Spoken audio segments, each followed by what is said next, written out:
வீட்டில் பொம்பளை வேலை செய்கிறாங்க பார்த்தீங்களா, அவங்களாம் ரொம்ப பாவம். ஏன் அப்படி சொல்கிறீங்களா, என்னை தப்பாலாம் எடுத்துக்காதீங்க.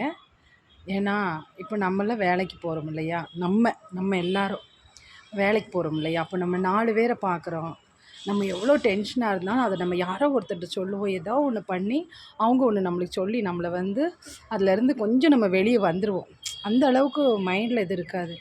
அவங்க பாவம் பார்த்தீங்களா, எந்த வேலை செஞ்சாலும் அவங்களே தான் அவங்க பார்ப்பாங்க திரும்ப திரும்ப. அதுக்குள்ளே அவங்க எத்தனை பேர் இருக்காங்களோ அவங்கள மட்டும்தான் திரும்ப திரும்ப பார்ப்பாங்க. ஏற்கனவே அவங்கள வச்சு தான் அவங்க காயமடைஞ்சிருப்பாங்க. திரும்ப திரும்ப அவங்களே பார்க்குறப்போ அவங்க பார்த்திங்கன்னா அதிலேருந்து வெளியே வர முடியாது. ஏன்னா மறுபடியும் அவங்கள ஞாபகப்படுத்தின மாதிரியே இருக்கும்.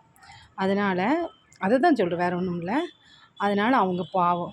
கூட இருக்கிறவங்க முடிஞ்ச அளவுக்கு அவங்கள கொஞ்சம் காயப்படுத்தாமல், ஒருவேளை அவங்களுமே ஏன்னா அத்தனை வேலை செய்கிறாங்க, துணி துவைக்கிறாங்க, பாத்திரம் விளக்குறாங்க, சோறாக்குறாங்க, குழந்தை குட்டிகளை பார்க்குறாங்க, எல்லாமே பண்ணுறாங்க. ஆல்ரெடி அவங்களுக்கு கொஞ்சம் ப்ரெஷர் அதிகமாக இருக்கும்.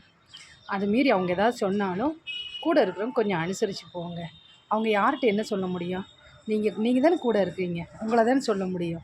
நீங்கள் கொஞ்சம் சரின்னு சொல்லி போங்களேன். பாவம் தானே லேடிஸ் எல்லாம், பாவம்.